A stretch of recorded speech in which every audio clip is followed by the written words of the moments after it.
चलिए देखते हैं एक ऐसी कहानी जिसमें एक लड़की अपने खुद की पहचान बनाने के लिए तरसती है।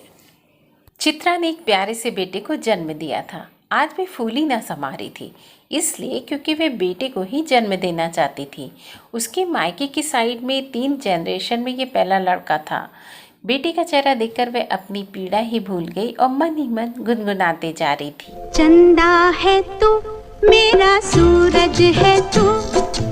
मायका और ससुराल सभी लोग खूब खुश होते हैं और बधाइयाँ मिलने लगती हैं। चित्रा ने उसका नाम भी पहले से सोच रखा था और हर हाल में वह वही नाम अपने बच्चे का रखना चाहती थी। जोश रिवेरा, एक अमेरिकी अभिनेता जिसकी वह ज़बरदस्त फ़ैन है, और वही नाम वह अपने बेटे का रखना चाहती थी।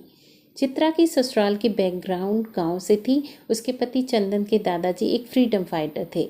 ज़मीन से जुड़कर रहने की आदत थी उन लोगों की, इसीलिए विदेशी और अंग्रेजी चीज़ें बहुत ही कम पसंद आती थीं।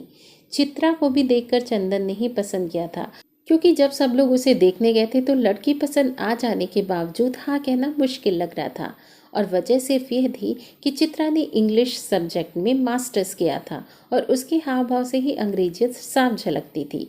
दादाजी ने तो साफ मना कर दिया था, पर चंदन ने जिद कर ली थी कि शादी करूंगा तो इसी लड़की से करूंगा, क्योंकि जब से वो चित्रा को देखकर आया था दिन रात उसी के ख्यालों में रहता था। कौन है जो सपनों में आया। खैर, शादी ठीक ठाक हो गई और अब 1.5 साल बाद घर में ये नई रौनक आई। चंदन चित्रा के साथ मुरादाबाद शहर में रहता था। बाकी सारे लोग बदायूं गांव में ही रहते थे, क्योंकि उनको शहर का कल्चर बिल्कुल भी पसंद नहीं था। चित्रा भी 6 महीने पहले ही चंदन के साथ रहने आई थी। गांव से सभी पहुंच गए थे घर के नए चिराग को देखने। चित्रा की सास व दोनों नंदें भी पहुंच चुकी थीं।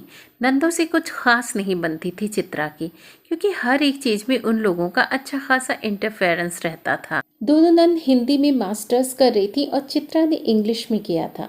ये अंतर काफी था उन लोगों के आपसी मतभेद को प्रकट करने का। खैर, सभी पहुंचकर बच्चे को बारी बारी से गोद लेते हैं। बच्चे को गोद में लेकर बड़ी नंद रुक्मणी बोलती है, भाभी मैंने तो इसका नाम भी सोच लिया है, और यहाँ तो बुआ ही भतीजे भतीजी का नाम रखती हैं। ऐसा रिवाज है हमारे यहाँ, इसलिए मैं ही इसका नाम रखूंगी। ये गोरा गोरा है इसलिए उज्जवल, और फिर पिताजी का नाम प्रसाद, और फिर दादाजी का नाम शंकर।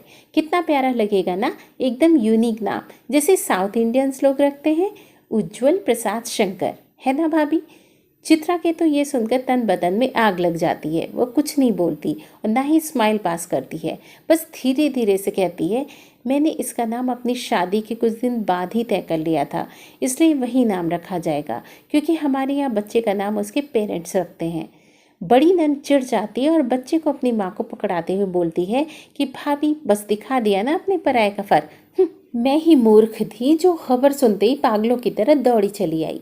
माँ समझाते हुए कहती है, अरे इतनी उतावली क्यों हो रही हो, रख लेना अपना नाम, तुम्हारी भाभी भी रख लेंगी और तुम भी रख लेना, नाम थोड़ी भागे जा रहा है।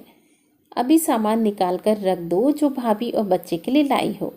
बड़ी नंद यानी रुक्मणी तैश खाए बैठी रहती है, पर छोटी नंद रानी बैग से सामान निकालने लगती है। कहानी में आगे क्या होता है देखने के लिए ज़रूर देखें पहचान एपिसोड 2।